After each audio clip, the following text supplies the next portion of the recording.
وانی ہے، سلیٹیں وغیرہ ڈالنی ہے اور باقی کام کرنا ہے، تو اس پہ 8-10 ہزار روپے تو ایک معمولی بات ہے۔ کفن دفن کے اخراجات بھی ہوں گے، بے تحاشا نہیں کریں گے۔ اور یہ رسم و رواج جو ہم نے بنا رکھے ہیں کہ سوئم ہوگا، چہلم ہوگا، ساتواں ہوگا، 10واں ہوگا، یہ تو ایسی بدعتیں ہیں کہ جس کا اسلام کے اندر کوئی تصور نہیں ہے، اور میت کا کوئی پائی پیسہ اس عمل پر نہیں خرچ کیا جائے۔ اور بعض لوگ اپنے طور پر سمجھتے ہیں کہ مرنے والا جو ہے وہ تو مر گیا، اب اس کی قبر پر اگر کوئی نیک آدمی بیٹھ جائے اور وہ قرآن کریم کی تلاوت کرے تو یقیناً اس کو فائدہ ہوگا، اور اس پڑھنے والے کو کچھ پیسے دے دیے جاتے ہیں۔ یہ بھی شریعت اسلامیہ کے اندر ایک نیا پکھنڈ ہے، جس کی قطعاً کوئی اجازت نہیں اور کوئی گنجائش نہیں، اور اس طرح کا پڑھنا نہ تو نبی کریم صلی اللہ علیہ وسلم کے دور مبارک کے اندر ہوا، نہ صحابہ کرام کے دور کے اندر، نہ اس کے بعد آنے والے سنہری دور کے اندر ایسی بات ہوئی۔ یہ تو ہم نے ظاہری چیزیں اپنا لی اور باطنی چیزیں چھوڑ دی۔ ہاں، آپ اپنے بزرگوں کے لیے، اپنے مرحومین کے لیے، اپنے والدین کے لیے دعائے خیر کر سکتے ہیں، اور دعائے خیر سے کوئی منع نہیں کرتا۔ تو دوسری بات یہ تھی کہ اس کا جو بھی قرض اس آدمی کے ذمے ہوگا وہ عطا کیا جائے گا، کہ قرض کی ادائیگی یہ بڑی ضروری بات ہے۔ اور آدمی کتنا ہے، اللہ کے نبی صلی اللہ علیہ وسلم کسی صحابی کے جنازے کے لیے تشریف لاتے تو سب سے پہلے پوچھتے کہ بھائی اس پر قرض تو نہیں، اور اس کے ورثہ کو یہ بات کہتے کہ بھئی اس کے قرض کی کوئی حامی بھرے، تو پھر ہم جنازہ پڑھائیں گے کہ بندہ کہہ دے کہ جو اس کا لین دین ہے ہم اس کے لیے کھڑے ہیں، ہمارے ساتھ معاملہ کر لے۔ اور یہاں میں ایک بات بتاتا چلوں کہ بعض اوقات ہم قبرستان کے اندر جاتے ہیں، جنازہ پڑھتے ہیں، میت پڑی ہوئی ہے، تو ایک آدمی اٹھ کے کہتا ہے جی کہ بھئی لین دین کے جتنے معاملات ہوں گے تو ہم حاضر ہیں۔ تو امام صاحب اس بات کو سوچتے ہوئے کہ اتنے بڑے آدمی، اس کے وارث جو ہیں، اس کے بچے جو ہیں، یہ اس کے بھائی یا اس کی بیوی یا میاں جو بھی ہے وہ ذمہ داری اٹھا رہا ہے، تو وہ جنازہ پڑھا دیتا ہے، اور پڑھانے کے بعد گھر والے بھی بھول جاتے ہیں کہ ہم نے کوئی اعلان کیا تھا کہ وہاں اگر کسی کا لین دین ہے، لین دین والے کھڑے رہتے ہیں، وہ جائیدادیں تقسیم کر کے بانٹ لیتے ہیں جی کہ بھئی ہم کیا کر سکتے ہیں، وہ تو ہمیں بتا کے بھی نہیں گئے، یہ ہمیں پتہ بھی نہیں ہے۔ لیکن یہ ساری چال بازیاں صرف جنازہ پڑھانے کے لیے بھی بعض اوقات ہوتی ہیں۔ اور پھر تیسری بات یہ ہے کہ اللہ قرآن یہ بات بتاتا ہے کہ جو بھی وصیت اس بندے نے کی ہے اس کے مطابق آپ اس کی ادائیگی کیجئے، اور جو ادائیگی یا جو بھی طریقہ کار ہے اس کو کرنے کے بعد جو باقی مال بچا ہے اس کو آپ تقسیم کر دیں۔ تقسیم کرنے کے لیے اللہ وحدہ لا شریک نے بیٹی کو، عورت کو ایک سمبل بنایا کہ دیکھو یہ لڑکی ہے، اس کو جو ملے گا اس کے برابر جو بھی مرد ہوگا اس کو دگنا ملے گا۔ اور پھر اگلی آیات مبارکہ کے اندر اللہ وحدہ لا شریک نے فرما دیا کہ بھئی دیکھو باپ ہے تو چھٹا حصہ ملے گا، ماں ہے تو چھٹا حصہ ملے گا۔ اب چونکہ اسلام اس کارخانہ قدرت کے تمام لوگوں کو ایک ساتھ لے کے چلنا چاہتا ہے، اب ظاہر ہے کہ پہلے ان کی باری آگئی جو بہت قریبی تھے، بچے تھے، بچیاں تھے، والدین تھے، اب میاں بیوی کی بات آ گئی۔ اب یہاں میاں بیوی کے بارے میں اللہ وحدہ لا شریک یہ بات بتا رہے ہیں کہ دیکھو بھئی اگر تمہاری بیوی مر گئی، اور ایسا بھی ہو سکتا ہے کہ تمہاری بیوی تم سے پہلے بھی کسی کی بیوی تھی، بیوہ ہو کے تمہارے نکاح کے اندر آ گئی، یا طلاق کی وجہ سے تمہارے نکاح کے اندر آ گئی، اور اس کا پہلے خاوند سے بھی کوئی بچہ نہیں، اب تمہارے ہاں سے بھی اس کا کوئی بچہ نہیں، اب وہ ایک طرح سے ایسی ہے کہ وہ تمہاری بیوی ہے اور اس کی جائیداد ہے، اور اس کا نہ تو تمہارے نکاح کے بعد کوئی بچہ پیدا ہوا اور نہ پچھلے نکاح کے اندر خواہ 2 4 5 اس کے نکاح ہوئے ہوں، اس کا کوئی بچہ یا بچی ہے، اب مرد کو اس عورت کی جائیداد کا نصف حصہ ملے۔ یہ بات ذہن کے اندر رکھیے، 1/2، یعنی جو بھی اس کا جائیداد ہوگی 50% آپ کو مل جائے گا، اور باقی جو 50% ہوگا اور اس کے ذو العصبہ جو قریبی رشتہ دار ہوں گے، اس کے بھائی ہوں گے، اس کے والدین ہوں گے، اس کے عزیز و اقارب ہوں گے، وہ پہلے قاعدے کے مطابق اس پر تقسیم ہو جائے۔ اگر فرض کر لیں کہ وہ عورت آپ کے گھر کے اندر آئی اور پہلے شوہر سے اس کے 2 بچے، 1 بچہ، 4 بچے تھے، یا آپ کے گھر کے اندر آ گئی تو اللہ نے آپ کے نکاح کے بعد بھی اس کو بچے عنایت فرما دیے، تو اب دونوں شوہروں کے بچے ہوں یا 4 شوہروں کے بچے ہوں یا 1 شوہر کے بچے ہوں، پہلے سے ہوں، آپ سے ہوں، یا پہلے والے سے نہ ہوں، صرف آپ ہی سے ہوں، تو مرد کو چوتھا حصہ ملے۔ میں دوبارہ عرض کرتا چلوں کہ اگر کوئی عورت فوت ہو جاتی ہے اور وہ بیوی ہو، اور بیوی ہونے کی حیثیت سے وہ ماں نہیں بنی کبھی بھی، نہ پہلے شوہر سے نہ بعد والے شوہر سے، یا ماں بنی تھی، اس کی اولاد جو ہے اس کی زندگی کے اندر ہی اللہ کو پیاری ہو گئی، تو شوہر کو آدھا حصہ ملے گا۔ اگر اس کا پہلے میاں سے یا بعد والے میاں سے یا پہلے 2 3 4 میوں سے بھی اس کے بچے ہوں اور آپ سے کوئی بچہ بھی نہ ہوگا تو تب بھی آپ کو اس کا 1/4 یعنی 1/4 ملے گا۔ بقایا جو ہے وہ پہلے قاعدے کے مطابق اس کو تقسیم کر دیا جائے۔ اور مرنا تو ہر آدمی کے لیے، آپ مر جاتے تو آپ کی بیوی کو کیا ملے گا؟ تو اللہ وحدہ لا شریک یہ فرمانے کہ اگر آپ کے اس بیوی سے بچے ہیں یا آپ کی 1 2 3 بیویاں اور بھی تھیں یا اس سے زیادہ بھی تھی کسی وقت کے اندر،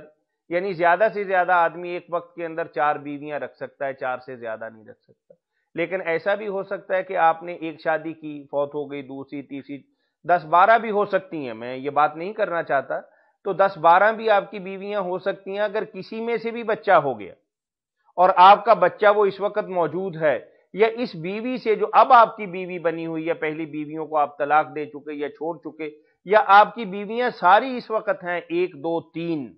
4 تک آپ کی بیویاں موجود ہیں، تو اسلام یہ بات کہتا ہے کہ دیکھو مرد ایک ہی ہوگا۔ بیویاں کسی بھی فرد کی 1 بھی ہو سکتی ہیں، 2 بھی ہو سکتی ہیں، 3 بھی ہو سکتی ہیں، 4 بھی ہو سکتی ہیں۔ اب 4 بیویوں کو اگر آپ لاولد ہیں، آپ کی ان میں سے کوئی اولاد نہیں ہے، تو آپ کی بیویوں کو آپ کی کل جائیداد کا اگر 1 ہے تب بھی 1/4 ملے گا، اگر وہ 2 ہیں، 3 ہیں، 4 ہیں تب بھی ان کو 1/4 ملے گا۔ لیکن دوسری شکل یہ بھی ہو سکتی ہے کہ ان بیویوں سے آپ کے بچے ہوں یا کوئی اور بیوی جو فوت ہو چکی ہو اس سے آپ کے بچے ہوں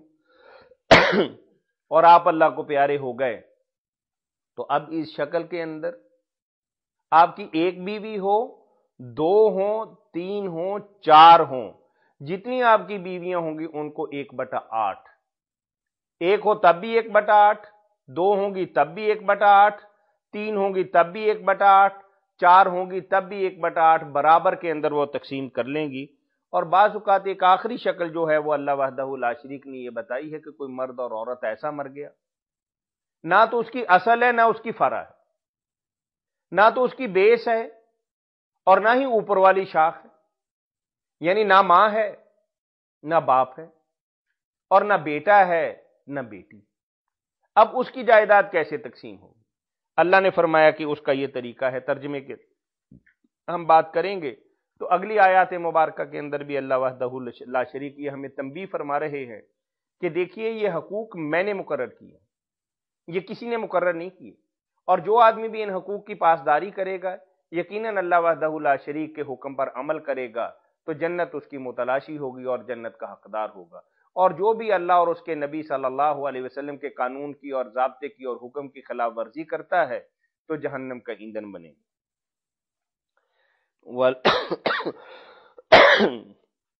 وَلَكُمْ نِصْفُ مَا تَرَكَ أَزْوَاجُكُمْ إِن لَّمْ يَكُن لَّهُنَّ وَلَدٌ،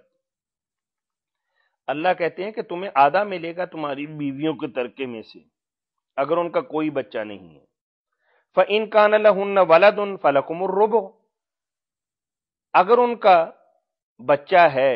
تو پھر تو آپ کو 1/4 ہی ملے گا نا۔ مما ترکن من بعد وصیت یوصین بہا او دین، وہی طریقہ جو پہلے بتایا کہ پہلے تجہیز و تکفین ہوگی، پھر قرض اتارا جائے گا،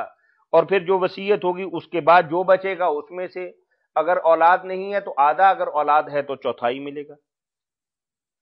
وَلَهُنَّ الرُّبُعُ مِمَّا تَرَكْتُمْ إِن لَّمْ يَكُن لَّكُمْ وَلَدٌ،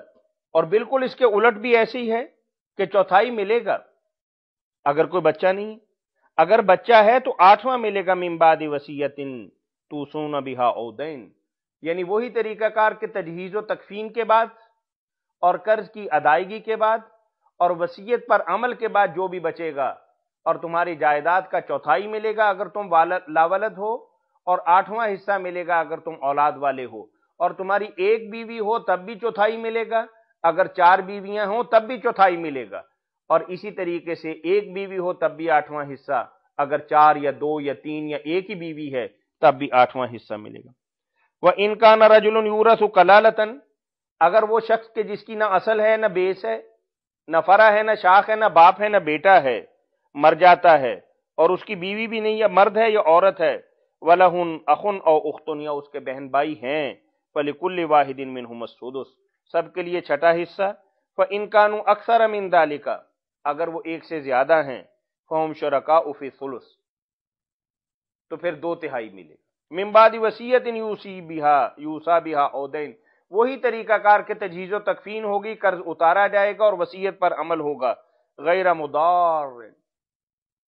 ٹھگ بازی نہیں کرنی، نقصان نہیں پہنچانا، فریب نہیں کرنا، وصیۃ من اللہ،